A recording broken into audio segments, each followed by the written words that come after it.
या आपण काल मंत्र आणि त्याचा आपल्या हेल्थवरचा इफेक्ट हे बघत होतो. तर आज आपण ते कंटिन्यू करणार आहोत पुढे.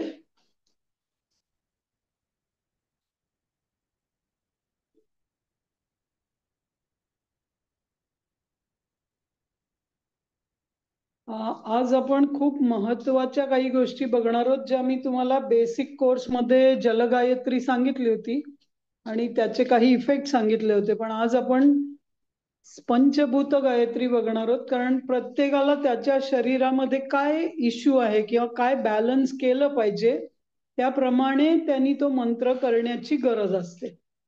तर ही पंचभूतांनी सगळी पृथ्वी बनलेली आहे, सेम वे आपलं शरीर पण बनलेलं आहे. तर जसं आउटसाइड तसं इनसाइड, हा एक रूल आज आपण बघणार आहोत. म्हणजे शरीराच्या बाहेर तुम्हाला जे दिसतं एक्झॅक्टली तेच तुम्ही आता शरीराच्या आतमध्ये पण आहे हे बघणार आहात. तर बाहेर म्हणजे काय, तर पृथ्वी किंवा आपण जिथं राहतोय त्याच्यामध्ये काय काय आहे, तर पंचभूत आहेत. तुम्ही मराठीत लिहून घ्या पाहिजे तर त्यांना. एअर म्हणजे हवा, वॉटर म्हणजे जल,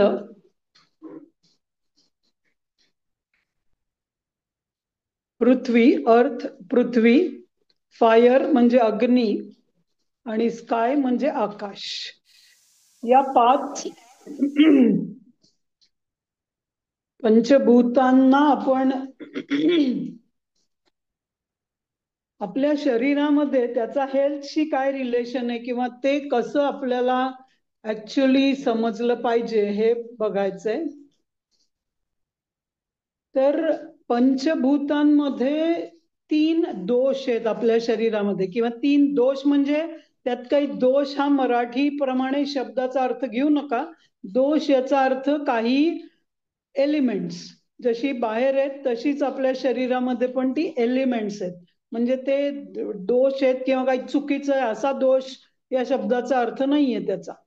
तर वात आपल्या शरीरामध्ये 3ही आपल्याकडे असले पाहिजे आणि ही 5ही पंचभूतांनी आपलं शरीर बनलेलं आहे. म्हणून तुम्ही बघितलं असेल तर कोणाचा मृत्यू झाला तर पंचभूतात विलीन झालो असं म्हणलं जातं. अशी एक टर्मिनॉलॉजी आहे. म्हणजे काय, तर आपण जन्म घेतला तेव्हा जे फिटस होतं ते फिटस पासून एक 9 महिन्यामध्ये, फक्त 9 महिन्यामध्ये आपण काही मिलीग्रॅम वरून काही केजीस एवढे मोठे होतो आणि मग नंतर आयुष्यभरात थोडे थोडे केजी ऍड करत जातो. पण सगळ्यात आपली महत्वाची आणि खूप जास्त होणारी ग्रोथ कुठे आहे, तर आईच्या पोटामध्ये. आणि त्या आईच्या पोटामध्ये आपण काय करतो, तर त्या एका छोट्या फिटस पासून किंवा त्या अंडजापासून आपण एक माणूस होईपर्यंत आपण या पंचभूतांचं शरीर तयार करण्यासाठी आईच्या पोटामध्ये 9 महिने आपण आहोत. एकदा का या पंचभूतांचं शरीर झालं की त्याच्यात 2 गोष्टी ऍड होतात. तुमच्या जन्माच्या 3ऱ्या महिन्यामध्ये, म्हणजे आईच्या प्रेग्नन्सीच्या 3ऱ्या महिन्यामध्ये, जन्मानंतर नाही, 9 महिन्याच्या त्या प्रेग्नन्सी प्रोसेसमध्ये 3ऱ्या महिन्यामध्ये शरीरामध्ये जीव येतो किंवा सोल येतो. ओके. आणि 7व्या महिन्यामध्ये प्राण येतो. सो प्राण आणि जीव या 2 वेगवेगळ्या गोष्टी आहेत. म्हणून आपल्या इथे भारतामध्ये अशी प्रथा आहे की 3ऱ्या महिन्यामध्ये आईनी चोरोटी भरायची असते तिच्या मुलीची. कारण काय, तर आईला तो वंश त्या मुलीनी कंटिन्यू करताय, तर त्या सोलला इन्व्हाइट करण्यासाठी, वेलकमिंग द सोल. आणि 7व्या महिन्यामध्ये आपण डोहाळ जेवण करतो. कारण काय, तर आपल्या ते जे बेबी आहे ते या जगातल्या प्राणशक्तीशी कनेक्ट होत. मग प्राणशक्ती आणि आत्मा हे दोघं या पंचभूतांमध्ये ऍड झाले तर 7व्या महिन्यात डिलिव्हरी झाली तरी बाळ जगू शकतं, कारण त्याच्याकडे आता सोल पण आहे आणि प्राण पण आहे आणि हे पंचभूत पण आहेत. तर या सगळ्याचा अर्थ काय, तर शरीर जेव्हा बनतंय तेव्हा काय काय बनतं, तर सोल येतो बाहेरनं, प्राण येतो जगातनं म्हणजे आईच्याकडे, आणि पंचभूतांचा कॉम्बिनेशन म्हणून आपलं शरीर आहे. आणि ते कॉम्बिनेशन तयार होण्यासाठी आपला डीएनए आईचा खूप महत्वाचा आहे. आई आणि वडिलांचा जो डीएनए आपल्याला मिळतो त्या डीएनएच्या बेसिसवर हे कॉम्बिनेशन तयार होतं. मग वात हा दोष तयार होण्यासाठी कुठले 3 एलिमेंट्स मिक्स होतात तर एअर, स्पेस आणि इथर म्हणजे आकाश, पृथ्वी आणि हवा, वायू. वायू, पृथ्वी आणि आकाश या तिघांचा मिळून बनतो वात. पित्त बनण्यासाठी लागतं फायर आणि वॉटर, अग्नी आणि जल. मी तुम्हाला पिक्चरवरनं कळेल बाजूला. अग्नी आणि जल या दोघांचं मिळून बनतं पित्त. त्यामुळे पित्ताचा रंग कुठला आहे तुमच्या? येल्लो आहे, कारण तो अग्नी त्याच्याशी सायलेंट केलेला आहे, त्यामुळे पित्ताचा रंग तसा आहे. आणि तिसरं तुम्हाला आहे कफ, जे आहे वॉटर आणि अर्थ, आणि त्याचा रंग असणार आहे पांढरा कफाचा, बेसिकली नॉर्मल याच्यामध्ये. सो ज्याला कोणाला शरीरामध्ये वात, पित्त, कफ इम्बॅलन्स आहे, याचा अर्थ काय आहे तर या 5 एलिमेंट्सना डिस्टर्ब केलेला आहे. वात, पित्त, कफ हे तीनही बॅलन्स आहेत, याचा अर्थ तुम्ही हेल्दी आहात. तर आपल्याला हेल्दी व्हायचं आहे याचा अर्थ काय तर वात, पित्त, कफाला बॅलन्स करायचं. तर आज आपण हे पंचभूत आणि त्रिदोष या दोघातलं रिलेशननी हेल्थ कशी अचीव करायची हे बघणार आहोत. ओके, पंचभूत आणि त्रिदोष या दोघांना, म्हणजे याच्यात आयुर्वेद पण येणार आहे आणि स्पिरिच्युअलिटी पण मिक्स होणार आहे.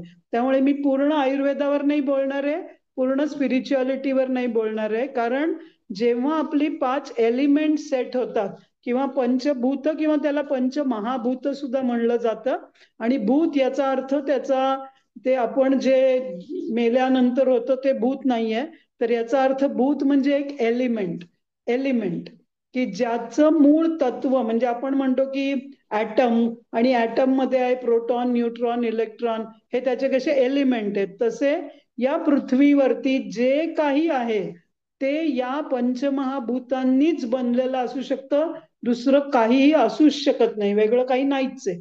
त्यामुळे आपल्याला स्वतःच्या शरीराकडे जर थर्ड पर्सन म्हणून बघायचं असेल तर आपल्याला या पंचमहाभूतातनं आपण बनले आहोत, आणि त्याचं पंचेंद्रियांशी काय कनेक्शन आहे ते तिथे आपण आज शेवट करणार आहोत त्याचा. तर आपण सुरू केलंय पंचभूतांपासनं.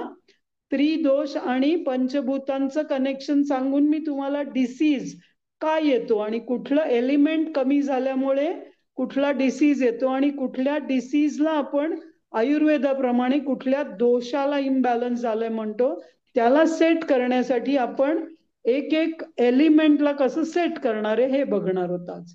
ओके, सो प्रत्येक दोष जो आहे तो वेगवेगळ्या एका प्रोसेसमुळे आलेला आहे. त्रिदोषांमध्ये तिघांनाही काहीतरी महत्वाचं त्याच्यामध्ये दिलेलं आहे. सो आता नवीन आरोग्याची व्याख्या आपण करणार आहोत. आतापर्यंत आपण आरोग्याची व्याख्या काय केली होती? फिजिकल, फिजिओलॉजिकल, सायकोलॉजिकल, मेंटल आणि स्पिरिच्युअल वेलबिईंग इज हेल्थ, असं आपण म्हणलं होतं की या सगळ्या स्तरांवर आपण जर व्यवस्थित असू, म्हणजे जगामध्ये वावरण्यासाठी आपण हेल्दी आहोत का नाही हे आपण बघितलं होतं. आज आपण जगाकडे नाही बघणार आहे, तर स्वतःच्या आतमध्ये बघणार आहे, आणि मग फिजिकल हेल्थ याचाच फक्त हे बघणार आहे की जर हेल्थचं आता रिझन काय येतं, आपले त्रिदोष बॅलन्स पाहिजे. म्हणजे काय तर वात पण असलं पाहिजे, पित्त पण असलं पाहिजे, कफ पण असलं पाहिजे, पण ते जेवढं पाहिजे तेवढं असलं पाहिजे. जसं आपण म्हणतो ना की एखादी भाजी बनवली तर ती भाजी टेस्टी कधी लागते? खूप तिखट असेल किंवा खूप मीठ असेल किंवा खूप ऑइल असेल तर ती जी टेस्ट आहे ती बरोबर येते का?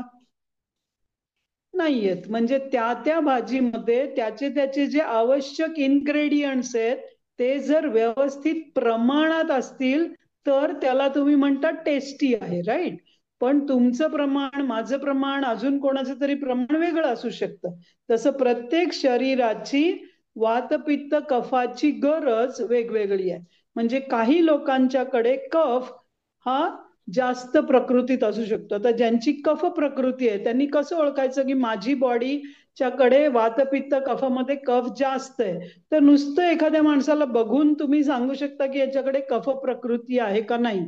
तर एक मी ठोकताळा देते, एक्झॅक्टली आयुर्वेदाप्रमाणे नाही सांगत आहे, पण एखाद्या माणसाची चण किंवा त्याची शरीरयष्टी जर वाईड आहे, वाईड फ्रेम म्हणतो आपण, म्हणजे त्याचे शोल्डर्स खूप आडवे आहेत आणि शरीरयष्टी अशी जास्त आडवी आहे, तर त्यांची बॉडी कफ प्रकृतीची असणार. म्हणजे ती माणसं कितीही बारीक झाली तरी सुद्धा स्किनी किंवा झिरो फिगर दिसूच शकत नाही. कितीही त्यांचं वेट कमी झालं तरी त्यांच्याकडे बघितल्यावर वाटतं हा किती धिप्पाड माणूस आहे. आपण त्याला एक मराठीत शब्द आहे धिप्पाड किंवा वाईड फ्रेम असं इंग्लिशमध्ये म्हणलं जातं.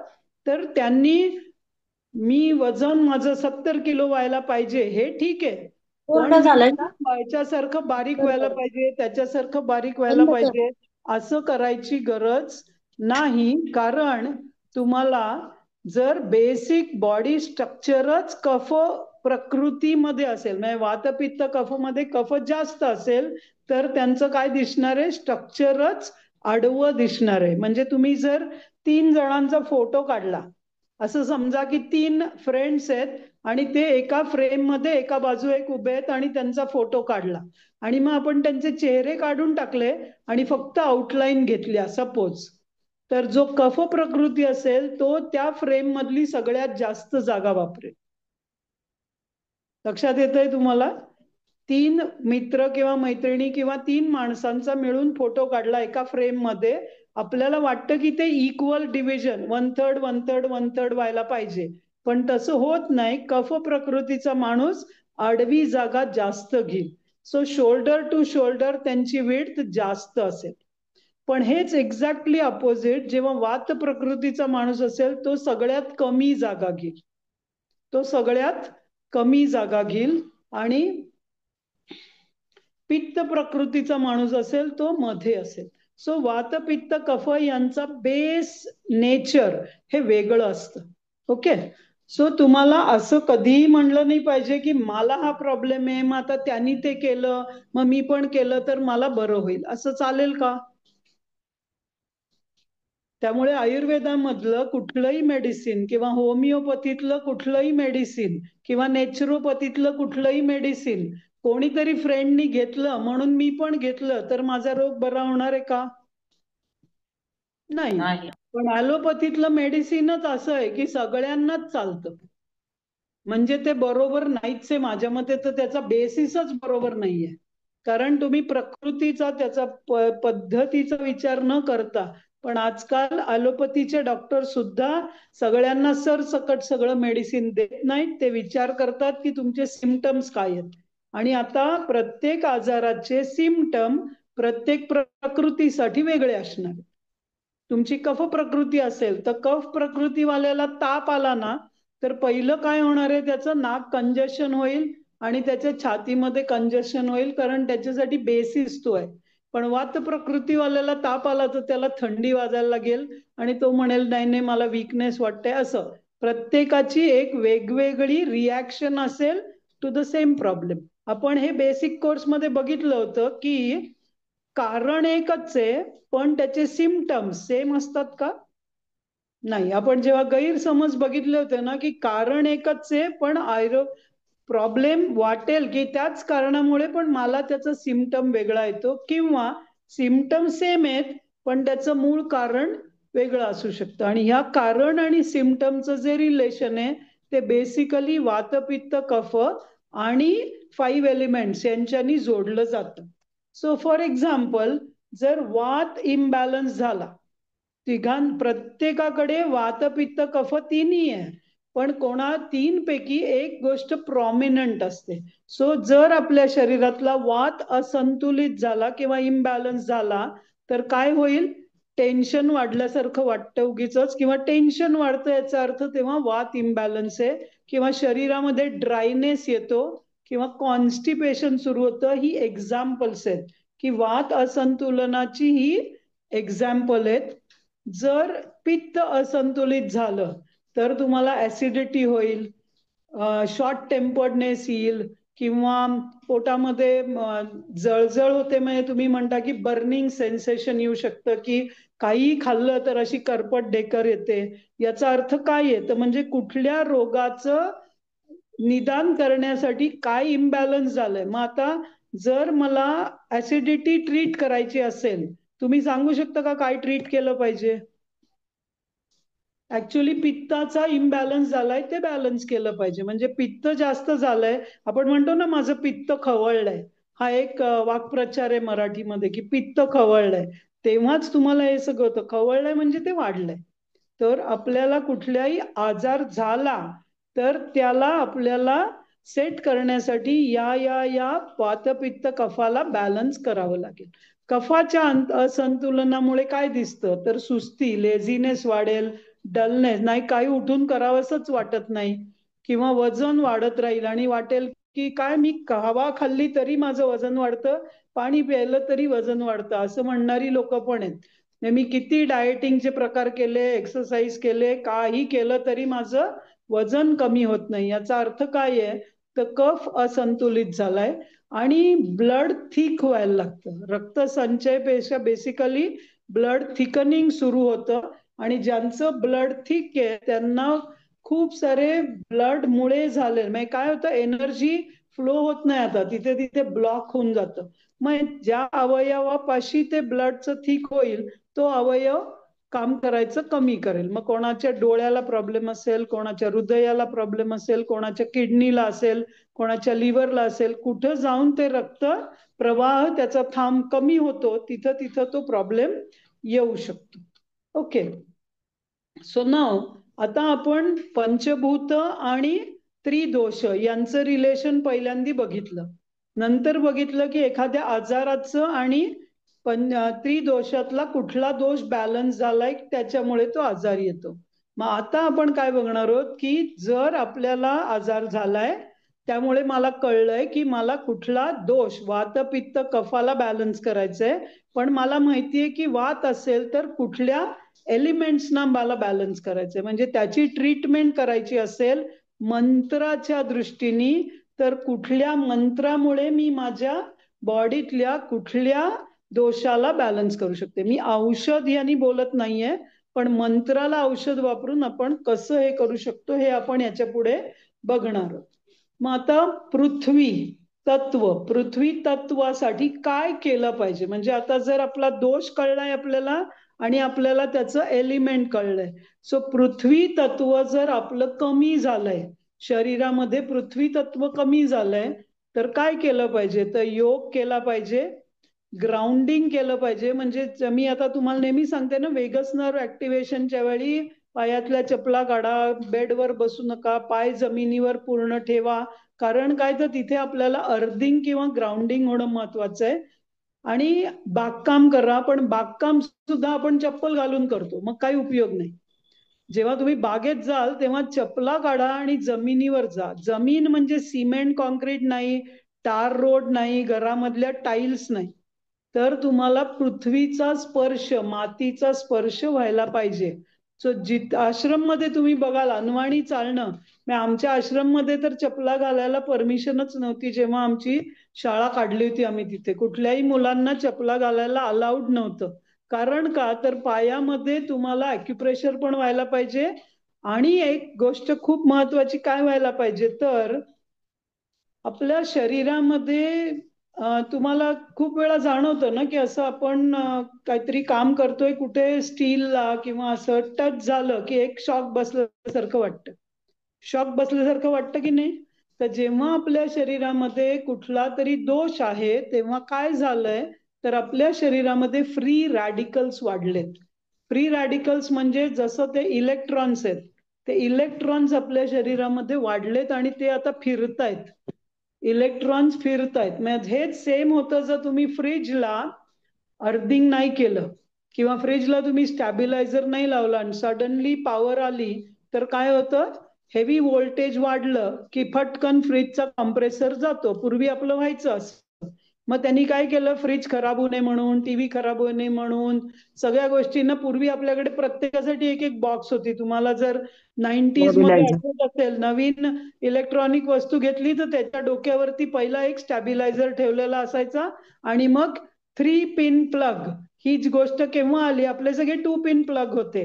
पण हे जेव्हा गॅजेट्स आले, मायक्रोवेव्ह असेल, फ्रीज असेल, टीव्ही असेल, तर तुम्हाला 3 पिन प्लग लागतो. आणि त्यातली जी तिसरी पिन आहे ती काय आहे? तर ती तुमच्या अर्थिंग करतात. कसं करतात अर्थिंग घरामध्ये? तर ती वायर पूर्णपणे जमिनीमध्ये 1 फूटभर आतमध्ये घातली तर तुमचं हे जे फ्री रॅडिकल्स आहेत ते निघून जातात. बरोबर आहे? मग जर त्या इन्स्ट्रुमेंटला त्याचं व्होल्टेज वाढलं, ठीक ठेवायचंय म्हणून जर अर्थिंग करावं लागतं, तर या इन्स्ट्रुमेंटला त्याचे फ्री रॅडिकल्स वाढले तर कसं व्होल्टेज कमी करायचं आपल्या शरीराचं? अर्थिंग करायचं. अर्थिंग द्यायची. अर्थिंग द्यायचं म्हणजे काय? तर सकाळी उठून ग्रास वरती अर्धा तास चालत 20 मिनिटं मिनिमम अर्थिंग केलं ना, तर सगळे फ्री रॅडिकल निघून जातील. आपोआप अर्धे आजार निघून जातील. हे करू का ते करू काची गरजच नाही पडणार. तर अनवाणी चालायचंय, पण ते घरामध्ये सिमेंट कॉन्क्रीटवर टाईल्सवर नाही. तर कुठे चालायचंय? तर जमिनीवर चालायचं. तुम्ही सिमेंटवर चाललात तर अर्थिंग काही होणार नाही. मग टीव्ही, फ्रीज, मायक्रोवेव्हचं अर्थिंग नुसतं तुमच्या टाईल्सला लावून चालेल का? नाही चालणार. रादर तो जो इलेक्ट्रिशियन घरी येतो ना, टाईल्सवर उभा असतो तेव्हा तो चपला मुद्दामून घालून येऊ का विचारतो. कारण त्याला शॉक लागू शकतो म्हणून तो रबरच्या चपला घालून येतो. नाहीतर मग कुठला तरी एक प्लास्टिक द्या त्याच्यावर मी उभं राहतो म्हणतो. म्हणजे काय? तर तुम्ही इन्शुलेट करता स्वतःला. सो प्लास्टिकच्या चपला किंवा रबरच्या चपला घरात घातल्या तर आपण अर्थिंग होतोय का इन्शुलेट होतोय? इन्सुलेट होतोय. हा, म्हणजे कुठे आपण जेव्हा बागेत जाऊ, आपण सकाळी वॉकिंगला जाऊ, तर छान मोठे शूज घालून गेलात, चांगलं आहे पायासाठी ते, पण बागेत गेल्यावर शूज काढून ठेवा. सो ग्राउंडिंग याच्यानी काय होईल? आजाराचं 50% निघून जाईल. ठीक आहे, गुड. आता जल किंवा पाण्यासाठी काय करायचं? तर पाण्यासाठी सिंपल आहे. पाणी पित राहा. तुमचं शरीरातलं वॉटर एलिमेंट वाढलं पाहिजे. आणि रोज गार पाण्याने आंघोळ करू शकलात तर तुमचं जल हे जलतत्व चांगलं राहतं. आणि ते सुद्धा आंघोळ कशी केली पाहिजे? तर पाणी पूर्ण शरीरावर पडलं पाहिजे. थोडं थोडं असं असं उडवा उडवी करून काही उपयोग नाही. ओके. आणि तिसरं, जलतत्व वाढण्यासाठी किंवा शरीरातल्या पोटातलं पाणी शरीराकडे पूर्ण पोचण्यासाठी म्युझिक, आणि specially Indian classical music. Indian classical music तुमच्या शरीरातलं पाण्याला बॅलन्स करू शकतं. मग तुम्ही ते व्हायलिन ऐका किंवा भीमसेन जोशींचं गाणं ऐका, पण तेच तुम्ही एक्झॅक्टली आजकालची सिनेमातली गाणी ऐकलीत ना तर पाणी बॅलन्स नाही होत. ते टपाटप उडायला लागतं. कारण ते म्युझिकच सगळं असं आहे की पूर्ण डिस्टर्ब करून टाकतं, त्याला बॅलन्स नाही करत. तर हे शांत संगीत म्हणून मुद्दामून मी तो वर्ड शांत टाकलाय त्याच्यात.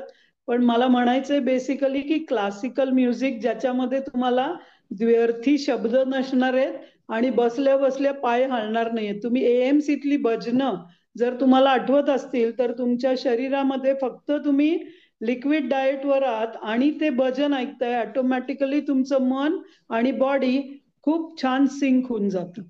तिसरं, अग्नी तत्व वाढवायचं असेल तर सूर्यप्रकाश हे खूप महत्वाचं आहे, जे आपण रोज करतोय. आणि आपण बघितलंय की कार्टिझॉल वाढतं.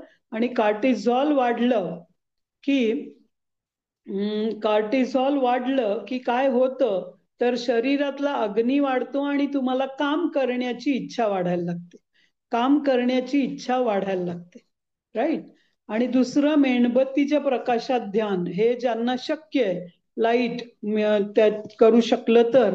आणि तिसरं आहे तुमचे जे मसाले आहेत ते, पण ते सुद्धा फ्रेश, म्हणजे जिरा किंवा धने किंवा मोहरी, आणि हे जे सगळी फोडणी तुम्ही वापरता किंवा जी पावडर तुम्ही बनवताय, पण ती तुम्ही जर काय तुमचे बादशाह मसाला आणलात तर तो त्याच्यामध्ये अग्नितत्व वेगळं आहे. ते काय करतं तुमच्यासाठी? पित्त वाढवतं ते. पण तुम्ही जे घरात बनवलेला फ्रेश मसाला असेल तर तो तुमचं अग्नितत्व वाढवेल. आणि ते कधी करायचं ते मी सांगते तुम्हाला. पण वाढवण्यासाठी काय येते?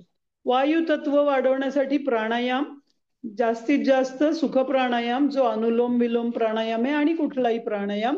आणि ओपन एअर म्हणजे खेळती हवा असेल तिथे राहणं, याच्यानी वायुतत्व वाढेल. सिंपल सिंपल गोष्टी सांगते, बऱ्याच गोष्टी आहेत करण्यासारख्या. आकाश तत्व वाढवण्यासाठी मेडिटेशन, आपण एक सेशन घेणार आहोत मेडिटेशन आणि हेल्थ. पण जे जे लोकांना मेडिटेशन रेग्युलरली करू शकतात, कारण आकाश तत्व वाढवणं इतकं सोपं नाहीये. पण मेडिटेशन नंतर आपल्याला खूप शांत वाटतं, आपल्या थॉट्सला क्लॅरिटी येते, आपलं इंटरनल क्लिनिंग होतं. या सगळ्याचा अर्थच आहे की तुमचा जो टॉप एलिमेंट आहे आकाश तत्व, ते चांगलं बॅलन्स झाल्यामुळे मेडिटेशन, ध्यान, किंवा ध्यान का म्हटलंय तर तुम्हाला इवन मंत्र चॅन्टिंग करून ध्यान करू शकता, तुम्ही गायडेड मेडिटेशन करू शकता, किंवा काही लोक म्युझिक ऐकून मेडिटेशन करू शकतात. कुठलंही, मग समाधीच पाहिजे असं नाही, कुठल्याही प्रकारचं तुम्ही मेडिटेशन तुम्हाला आकाश तत्व वाढवायला मदत करणार. आणि यातल्या अर्ध्या गोष्टी तुम्ही करताय ऑलरेडी. Okay, good. सो आता पंचभूताचं एक गोष्ट, मला स्पिरिच्युअल कनेक्शन काय द्यायचंय, तर भारत हा एकच देश आहे की ज्याच्यामध्ये पंचभूतांची मंदिरं पण आहेत. आणि पंचभूतांची मंदिरं आहेत म्हणजे काय, तर त्याचं मंदिर बांधलंय याचा अर्थ काय, तर त्याला आपण थँक्यू म्हणण्यासाठी जातो तिथे, की तुझ्यामुळे मला काहीतरी मिळालंय. आणि साऊथ इंडियामध्ये ही देवळं आहेत, तिथे जायलाच पाहिजे असं काही नाही, पण तिथे खूप स्पेसिफिक गोष्टी, त्याची ए बघ ते बघ कन्स्ट्रक्शन. पप्पा काय देतात बघ. कोण आहे अंजू, या. म्यूट केलं म्यूट. हा, सो या पंच महाभूतांच्या मंदिराची स्पेशालिटी काय आहे, तर त्याची जी कन्स्ट्रक्शन आहे, त्या कन्स्ट्रक्शन मध्ये तुम्ही नुसतं एंटर केलं तर तुम्हाला त्या भूताची जाणीव होते, म्हणजे तुम्हाला बाकी काहीच करावं नाही लागत. जसं तुम्हाला पिरॅमिड माहित असेल, काही लोक घरांवर किंवा कुठे कुठे पिरॅमिड लावतात, कारण हा हा पिरॅमिडच्या टॉपला त्याची एनर्जी असते पूर्ण. तर या मंदिरांची कन्स्ट्रक्शन, तर तुम्ही मंदिरं समजून घ्या, तिथे तिथे म्हणजे तिथे शिवाचीच आहे ती सगळी मंदिरं, कारण शिव हाच सृष्टीचा मेन आहे असं म्हणलं जातं फॉर क्रिएशन. तर पृथ्वी लिंग असलेला देऊळ कुठला आहे, तर एकांबरेश्वर, कांचीपुरम, तुम्हाला माहिती आहे तिथलं, तामिळनाडूमध्ये. नंतर आहे जंबुकेश्वर मंदिर तिरुवनवल्लेला, तिथे आहे अप्पुलिंगम, किंवा पाण्याचं, अप्पू म्हणजे वॉटर त्यांच्या भाषेमध्ये. ओके, तर ते पाण्याचं लिंग आहे ते. त्याच्यानंतर आहे अरुणाचलेश्वर तिरुवन्नमलाई, पुन्हा साऊथ मध्ये तामिळनाडूच्या आणि केरळाच्या बॉर्डरला आहे, ते अग्निलिंगम आहे. त्याच्यानंतर आहे श्रीकालहस्ती, हे तिरुपतीच्या जवळ आहे आंध्र प्रदेशमध्ये, ते आहे वायुलिंगम. त्यामुळे कालसर्प दोष असेल तर इथं जातात, कारण तिथे ते वायू आणि त्याचं रिलेशन आहे. आणि चिदंबरम नटराज मंदिर आहे तामिळनाडूला, ते आकाशलिंगम. म्हणजे काय, तर ही देवळं किती जुनी आहेत तुम्हाला माहिती का, हजारो वर्षापूर्वी याचं बांधलेलं आहे त्यांनी. आणि त्याच्यात डिझाईन असं केलंय की त्या त्या एका एलिमेंटला तिथं त्यांनी एस्टॅब्लिश केलंय किंवा पकडलेलं आहे, तिथे कॅप्चर करून ते लिंग बांधलं. लिंग तयार करणं याचा अर्थच असा आहे की तो एलिमेंट तिथे कॅप्चर झालेला आहे. ओके, सो या देवळाला तुम्ही जेव्हा जेव्हा त्या टूरला जाल कधीतरी तुमच्या आयुष्यात, तर लक्षात ठेवून व्हिजिट करा. आणि म्हणून मी सांगितलं तुम्हाला, तिथे तुम्हाला जाणवेल की त्या एलिमेंटला कसं हँडल केलंय. आपल्या सेशनशी याचा काही संबंध नाहीये, पण आपण जेव्हा कुठेही बघायला जाल तर जरूर या देवळामध्ये जा. मी फक्त कालहस्तीचं मंदिर खूप वेळा बघितलेलं आहे, कारण आमचं तिरुपती, मी पीएचडी तिरुपतीमध्ये केली होती आणि पाणीजींनी एमबीए तिरुपतीत केलंय, त्यामुळे आम्ही दर 2 महिन्यांनी तिरुपतीला जायचो आणि कालहस्तीला पण जायचो. तिथे तुम्हाला जाणवेल की तिथे आपण काही न करता तो दोष आपल्याला सहज बाहेर काढता येतो. गुड. तर आता मी तुम्हाला एकेका एलिमेंटचा एक एक मंत्र सांगणार आहे. एकेका एलिमेंटचा एक एक मंत्र आहे. या देवळामध्ये त्या मंत्राचा गायत्रीचाच बेस आहे. तुम्हाला ऐकू येत आहे ना, माहिती आहे खूप जोरात पाऊस होतोय, जर तुम्हाला वाटलं तर हा मला चांगला ऐकू येते. येत आहे ना. ओके, चांगला ऐकू येते. ओके. सो हे आहे वायू, म्हणजे वात दोष असेल, म्हणजे आपलं वातपित्त कफ बॅलन्स करायचंय, वात आहे आपल्याला वायूशी जोडलेला, तर वात दोषापासून मुक्ती, डिप्रेशन, एकटेपणा वाटतो, गोल सेट केलं पण अचीव होत नाहीये, असं काहीही असेल तर साधी गायत्री न करता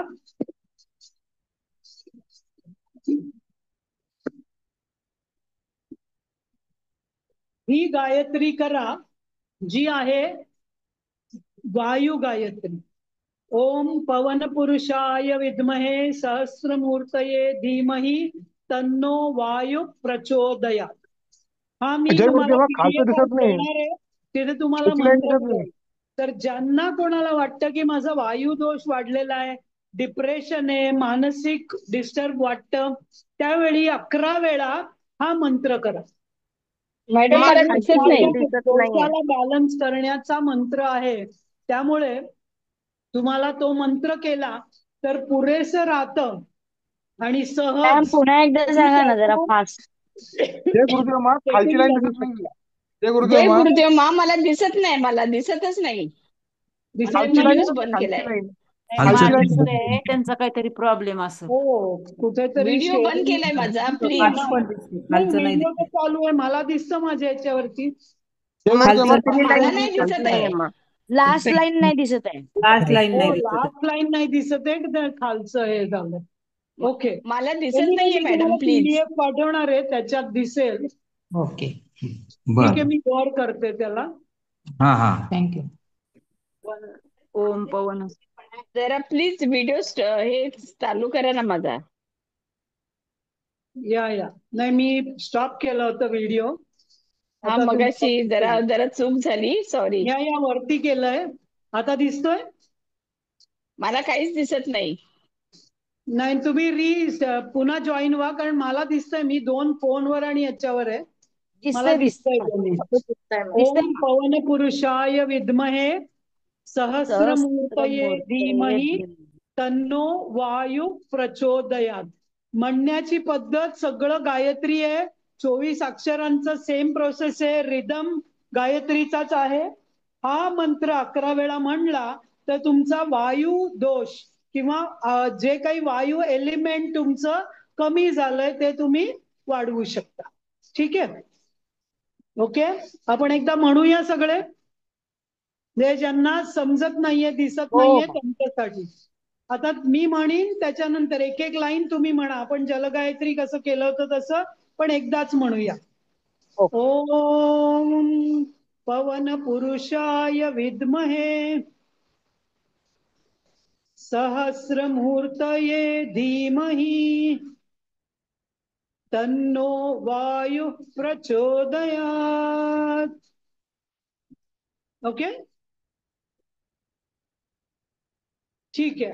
नेक्स्ट वन जलगायत्री. हे आपण बेसिक कोर्स मध्ये घेतलं होतं, पण त्यावेळी जलगायत्री कशासाठी हे मी तुम्हाला सांगितलं नव्हतं पूर्ण डिटेल.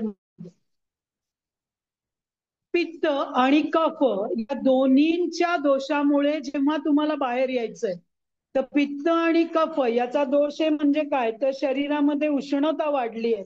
तुम्ही कोण कोण मला म्हणता ना, मला टॉप गरम वाटतो, हात उष्ण वाटतात, किंवा तोंडावर फोड येतात, तोंड आल्यासारखं वाटतं, किंवा कॉन्स्टिपेशन होतं आणि खूप पाणी प्यायल्यावर किंवा काय ते त्रिफळा घेतल्यावर मोशन झाल्यानंतर ऍनसला खूप बर्निंग होतं. म्हणजे काय, तर बद्धकोष्ठता विथ हीट आहे, कफ नाहीये, बद्धकोष्ठता विथ हीट आहे. त्यांनी जलगायत्री मंत्र 11 वेळा म्हणावा. शरीराला तुम्हाला ताप वाढलाय, हीट वाढली असेल तर तुम्ही कमी करू शकता. आणि तो मंत्र काय आहे, तर ओम जलबिंबाय विद्महे नीलपुरुषाय धीमहि तन्ने स्वंभू प्रचोदयात्. हा मंत्र आपण बेसिक कोर्स मध्ये एकदा म्हणलेला आहे, तरी सुद्धा आता सगळे मिळून म्हणूया. ताट बसा. ओम जलबिंबाय विद्महे नीलपुरुषाय धीमहि तन्नो स्वंभू प्रचोदयात्. Okay, good. नेक्स्ट आहे पृथ्वी मंत्र. तर पृथ्वीचा मंत्र आहे, हा खूप सोपा आहे. पृथ्वी एलिमेंट गुरुदेव मा. पृथ्वी एलिमेंट. मा जय तुम्ही गुरुदेव. पीडीएफ देणार आहात का? व्हिडिओ देणार आहे का? जय गुरुदेव मा. मागच्या स्लाइड मध्ये वरून टाकले तुम्ही शब्द एकदा चेक करा ना. काय होतंय? स्पेलिंग मला मिस्टेक तर वाटतं. दिसतंय माझ्या फोनवरती. नाही मागची स्लाइड अरे ते वरून आणि ते चालतंय तसं. हा थोडं स्लो होतं कधी कधी. तुमचं जर नेट स्लो असेल तर फ्रेश येणार नाही तुम्हाला. नेट स्लो नाही मा. तुम्ही जे ते स्तंभूच्या जागे वरून आलं त्याच्यामुळे म्हणताय. ओके ओके असं. हा ते ठीक आहे. ते बदलीन मी. तो मी ट्रान्सलेट केला ना इंग्लिश मध्ये लिहून त्यामुळे येत असेल. मग तुम्ही पीडीएफ देणार आहात का? हो पीडीएफ देणार आहे डेफिनेटली. आजच देणार आहे हा सेशन संपल्यावर. तुम्ही लीव बरं. घेण्याच्या टेन्शन मध्ये बसू नका. सगळे प्रश्न नंतर विचारा ना. या पृथ्वी गायत्री फक्त कफ दोष असेल. पित्त आणि कफ नाहीये, फक्त कफ दोष आहे. म्हणजे काय तर मूलाधार चक्र डिस्टर्ब झालंय. डिप्रेशन. काही केलं तरी काही उपयोग होत नाही. मी इतकी काय काय करून बघितलं काहीच होत नाही. करायला सुरुवात करताना छान होतं पण मध्येच सोडून द्यावंसं वाटतं. अशी जेव्हा निराशा असेल तेव्हा याचा अर्थ काय आहे तर पृथ्वी तत्व डिस्टर्ब झालंय. त्यांनी 2 गोष्टी केल्या पाहिजे. रोज जमिनीवर 20 मिनिटं बसलं पाहिजे, चाललं पाहिजे पृथ्वीशी डायरेक्ट. आणि तिथे पृथ्वी गायत्री म्हणा 11 वेळा. तुमची ती एस्टॅब्लिशमेंट होईल आणि सहज होईल. ओम पृथ्वी देव्याय विद्महे सहस्रमूर्तये च धीमहि तन्नो पृथ्वी प्रचोदयात. याचे तुम्हाला युट्यूब वरती तुम्ही जर पृथ्वी गायत्री म्हणलं तर हा मंत्र मिळेल आणि त्याचं प्रोनाउन्सिएशन हे पण कळेल. मी तुम्हाला जसं जल गायत्री दिलं होतं तसं मी तुम्हाला ग्रुप वरती याचे पण छोटे छोटे प्रोनाउन्सिएशनचं देईन. Okay good. लास्ट आहे अग्नि गायत्री. अग्नि गायत्री पुन्हा पित्त दोषासाठी आहे. जसं पृथ्वी गायत्री अग्नि दोषासाठी आहे, अग्नि गायत्री पित्त दोषासाठी आहे. त्याची पण छोटी आहे. ओम महाज्वालाय विद्महे अग्निदेवाय धीमहि तन्नो अग्नि प्रचोदयात. अगदी सेम गायत्री सारखं आहे. ते शब्द तुम्ही बघून म्हणा, ऐकून म्हणा. तुम्हाला अग्नी विकसित म्हणजे काय तर काही खाल्लं तर पचत नाही. अग्नी मंद झालाय म्हणतात. जठराग्नी मंद झालाय. कुठलंही अन्न पचत नाही, अन्न लागत नाही शरीराला, खाल्लं तरी वजन वाढत नाही. या सगळ्या गोष्टी ज्यांना होतात त्यांचं अग्नी तत्व कमी झालंय, पित्त वाढलंय. आणि काही खाल्लं तर ऍसिडिटी होते, काही खाल्लं किंवा नाही खाल्लं तरी सुद्धा जळजळतं. यांनी हा अग्नी मंत्र करावा. त्यांचा अग्नी बॅलन्स झाला तर बाकी सगळे रोगातनं कुठलंही औषध तुम्ही आयुर्वेदाचं घ्या, होमिओचं घ्या, रेकी घ्या, काय अक्युप्रेशर घ्या, कुठलंही करा, पण हे तत्व बॅलन्स केलं तर त्या औषधाला पण तुम्हाला खूप लवकर उपयोग होईल. ठीक आहे. लास्ट वन आकाश गायत्री किंवा नभ गायत्री ज्याला म्हणलं जातं. ओम आकाशाय च विद्महे नभो देवाय धीमहि तन्नो गगन प्रचोदयात. आता याच्यात काय आहे तर मेन म्हणजे शरीर ड्राय झालंय पण मला माझी कोणीच केअर करत नाही. सगळे मला नावच ठेवतात. मानसिक त्रास असा होतो की मला काही केलेलं कोणाला आवडतच नाही. माझं कोणीच मला छान म्हणत नाही. असं ज्यांना सारखं वाटत राहतं सगळे कष्ट करून किंवा एखाद्या काही सोसायटीच्या गणपतीत काम केलं आणि मग सगळं कष्ट मी केले पण शेवटी लोक मला नावच ठेवतात किंवा हे एवढंच झालं नाही तर असं होतं. ऑफिसमध्ये, घरामध्ये, नातेवाईकांमध्ये जेव्हा जेव्हा तुम्हाला असं वाटतं तेव्हा तेव्हा आकाश गायत्री करा. तुम्ही त्या विचारातनं पण बाहेर येऊ शकता. सो हे जे गायत्री आहेत असे तुम्हाला खूप 38, 39 गायत्री मंत्र आहेत. पण 5 हे गायत्री जर तुम्ही त्यासाठी करून आणि एकदा 11 वेळा म्हणणं सुद्धा पुरेसं आहे. रोज मंत्र म्हणण्याची गरज नाहीये.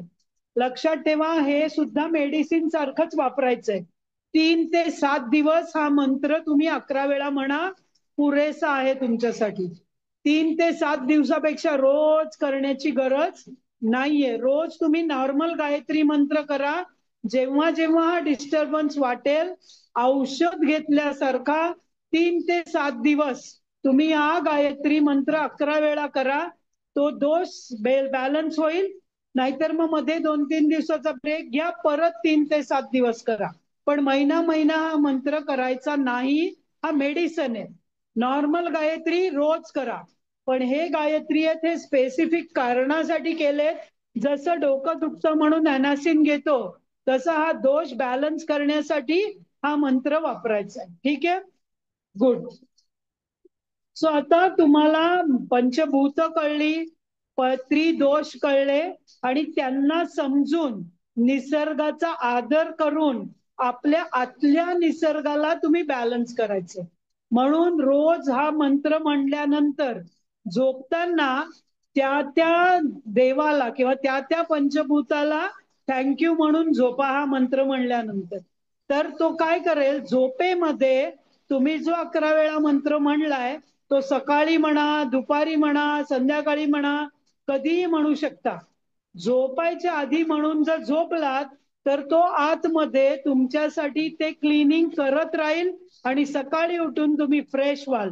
मग त्यावेळी एकदा सुद्धा म्हटलेला 11 वेळा पुरू शकतो. 3-4 वेळा करा. तुमचं स्वतःचं नेचरशी बॅलन्सिंग खूप चांगलं होईल. तुमची स्किन चांगली होईल, डोळे चांगले होतील, केस चांगले होतील, छोट्या छोट्या गोष्टी ऑटोमॅटिक बॅलन्स व्हायला लागतील. ओके, मग आता याचा मी आपल्या फूडशी कनेक्ट देते तुम्हाला. पहिल्यांदा मी तुम्हाला दोष सांगितले, त्याच्यानी तुम्हाला त्याचे आजार सांगितले, आजाराचं मी तुम्हाला पंचभूतांशी रिलेशन सांगितलं. आता हे पंचभूत आपल्या खाण्यामध्ये काय बॅलन्स केलं पाहिजे. मग जे तत्व कमी आहे त्या तत्वाला कुठल्या चवीनी बॅलन्स करायचं. सो तुमची चव, काल आपण हे बघितले ना, षड रस बघितले. मी काल तुम्हाला होमवर्क पण दिलं होतं की कुठल्या षड रसांची कुठली तुम्हाला फ्रुट्स वाटतात. तर तुम्हाला जेव्हा पृथ्वी आणि अग्नी बॅलन्स नसेल तेव्हा आंबट घेणं, किंवा जेव्हा तुम्हाला पित्त वाढलंय तेव्हा लिंबू घेणं खूप गरजेचं आहे. गोड म्हणजे साखर नाही. गोड म्हणजे साखर नाही. गोड म्हणजे खजूर, किसमिस, गोड ज्याच्यानी चव गोड लागते. फळं, आंबा, पिकलेला आंबा आणि कच्चा आंबा या दोघांना डिफरन्शिएट करा. कच्चा आंबा आहे तो आंबट मध्ये जाईल, पिकलेला आंबा आहे तो गोड मध्ये जाईल. लिंबू आहे ते आंबट मध्ये जाईल, पण मोसंब आहे ते पिकलं पूर्ण तर ते गोड मध्ये जाईल. कारण खूप पिकलेलं मोसंब, पेरू सुद्धा, कच्चा पेरू आंबट मध्ये जाईल, पिकलेला पेरू गोड मध्ये जाईल. सो मीठ लिहिलंय मी, पण मला तिथे ते खारट लिहायचंय. Okay, salty. तर ते किंवा तीव्र म्हणजे पंजंट किंवा तिखट, कडू आणि तुरट. सो या चवी आणि त्या तत्व आणि तुमचे दोष या सगळ्यांचा एकमेकांशी संबंध आहे.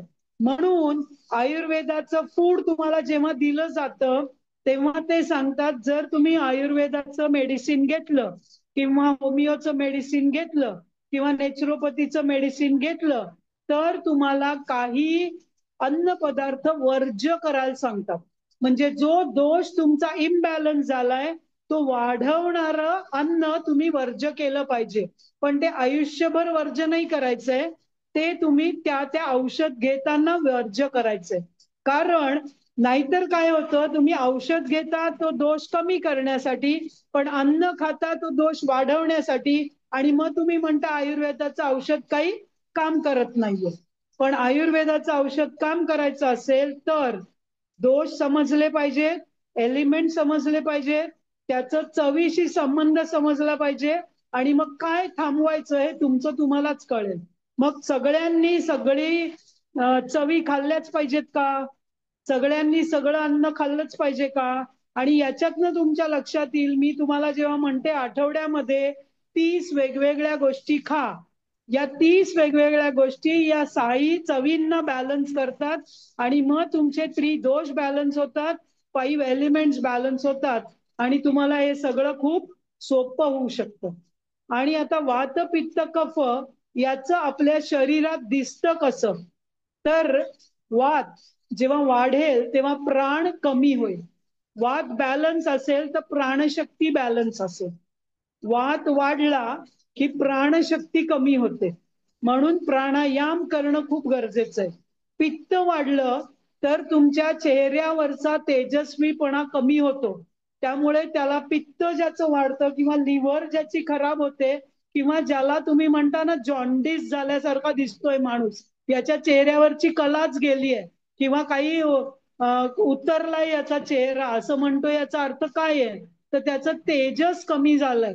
जसं लहान छोटं मूल असतं ना असं जाऊन करावंसं वाटतं, कारण त्याचं तेजस खूप छान आहे. किंवा कृष्ण हा तेजस रूप आहे, कारण त्याचं पित्त बॅलन्स आहे. आणि ओजस, ओजस म्हणजे जी तुमची आभा आहे, तो कफ चांगला असेल तर तुमचं ओजस चांगलं असेल. मग वात पित्त कफ ज्याचं बॅलन्स आहे त्याला सुंदरता हा प्रोसेसची गरजच नाही. मग external cream, external powder, external lipstick कशाची गरज आहे का, जर तुमचं वातपित्त कफ बॅलन्स असेल तर. कारण तुमचं प्राण, तेज आणि ओजस हे तिन्ही बॅलन्स झालं तर तुम्ही सुंदरच राहणार आहात. ओके. ओजस. कफ वाढल्यावर काय होतं? तरी काय प्रश्न विचारला उषामू? कफ वाढल्यावर काय होतं म्हणे? कफ वाढला तर तुम्हाला ताप आल्यासारखं होतं, पचन कमी होतं,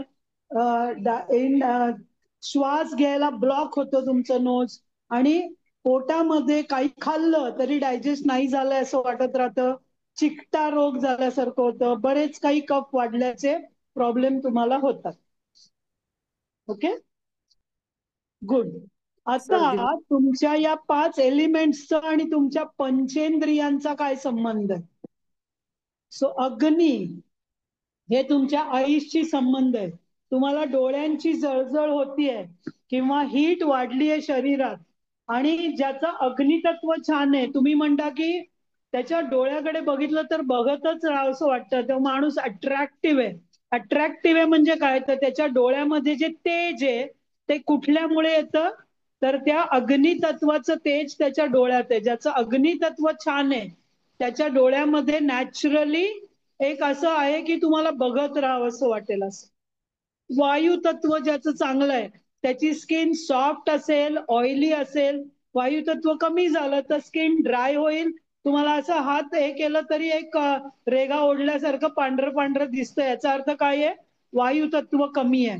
स्किन तुमची सॉफ्टनेस जाईल, ड्रायनेस वाढेल, रफनेस वाढेल, थिकनेस वाढेल, हे सगळं होईल जर वायू तत्व कमी आहे.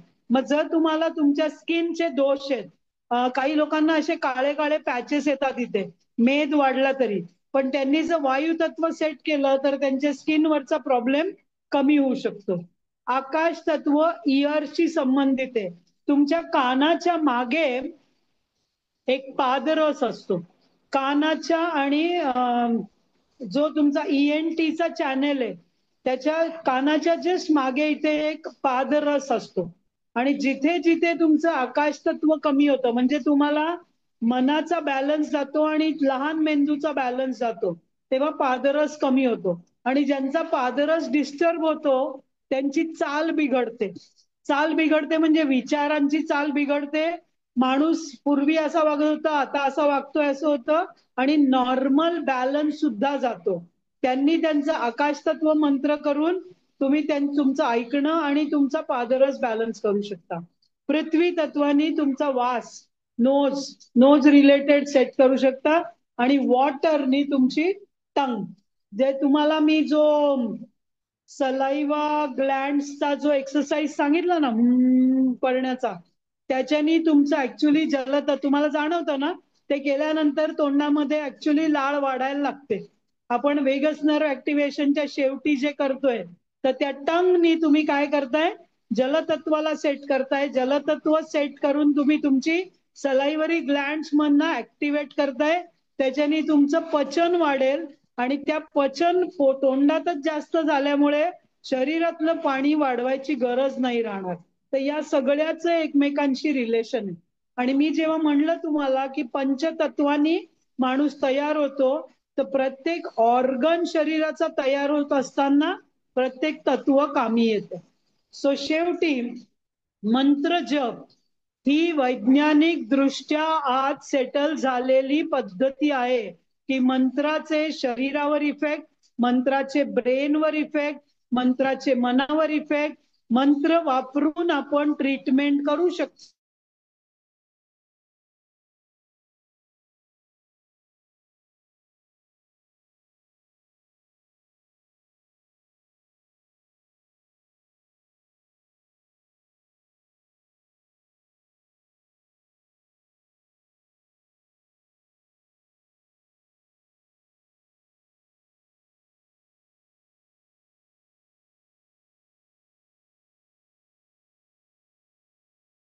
Okay, so that's all. आज मी तुम्हाला कुठली रेसिपी देणार नाहीये, कारण याच्यात मी तुम्हाला बऱ्याच गोष्टी सांगितल्या आहेत. No new recipe today. तुम्हाला काल मी सगळे ज्यूस सांगितले होते, दॅट्स गुड इनफ फॉर. ठीक आहे. सो आता मी शेअरिंग स्टॉप करते. तुम्हाला काय डाऊट असतील ते तुम्ही विचारू शकता. जय गुरुदेव. मग मला अजिबात ऐकू येत नाहीये. ऐकू येत नाही का? आवाज येतोय का? नाही, मी माझे आता ना एक काम करते, 1 मिनिट. पाऊस येतोय त्यांच्याकडे, त्याच्यामुळे आवाज येत नाही. हे खूप जोरात पाऊस, म्हणजे अक्षरशः ढगफुटीसारखा पाऊस पडतोय बाहेर. इकडे प्रमाणात आहे मग. मी हा, जय गुरुदेव. ऐकू येतो का आता? तुमचा आवाज आम्हाला ऐकू येतोय, मान ऐकू येत नाहीये. बरं, ठीक पाऊस आहे. चालू आहे जोरात. हा, ते सेट करता येईल.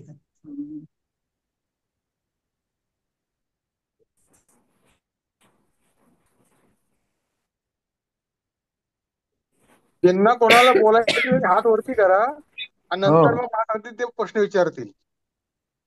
हो, हात वरती आहे. कोणी बाकी अजून कोणी असेल ना, त्यांनी हात वरती करा आणि क्रमाने मग प्रश्न घेऊयात. मध्ये बोलू नका, क्रमाने हात वरती करा. हँड रेस करून ठेवा, मग विचारते एकेकाला. आता ऐकू येतंय तुम्हाला? हो, येते.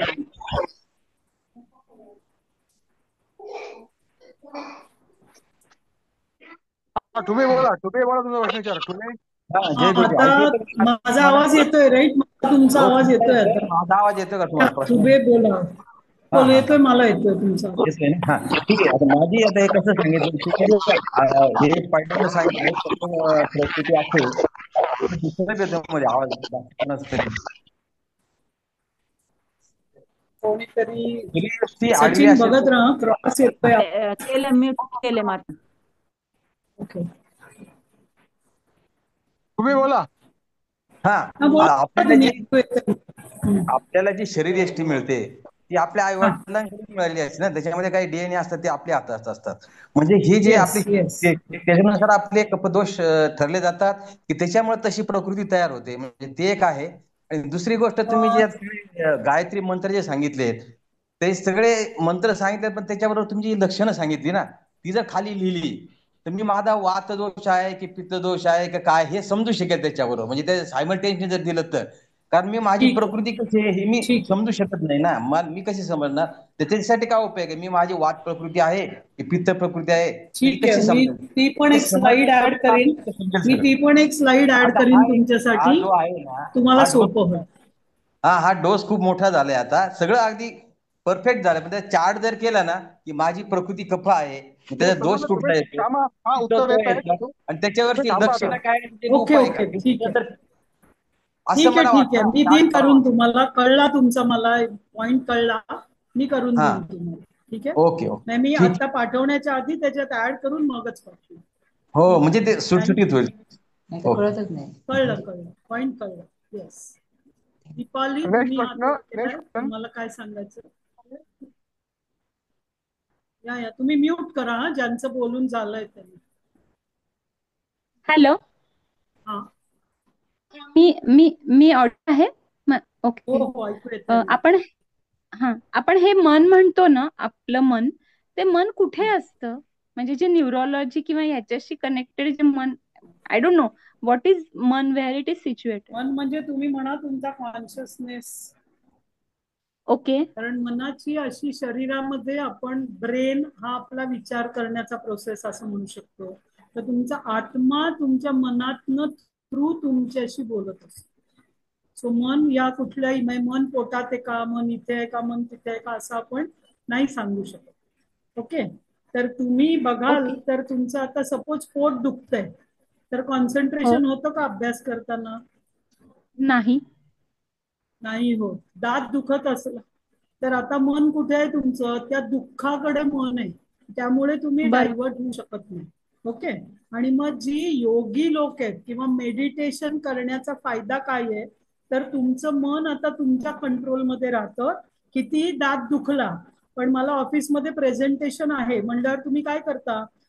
आता तुमच्या मनाला त्या दातदुखीवरनं बाहेर काढून त्या 15 मिनिटाच्या प्रेझेंटेशनवर नेता आणि मग तुम्ही ते प्रेझेंटेशन करून आल्यावर आता दातदुखी आहे त्याला मी ट्रीट करू शकते. याला म्हणतात समत्वमेन बुद्धी. आणि ती बुद्धी आणि मन हे एकमेकाशी मग कनेक्ट होतं. पण मन सैरभर होतं याचा अर्थ काय, तर मन तुमच्या कंट्रोलमध्ये नाहीये.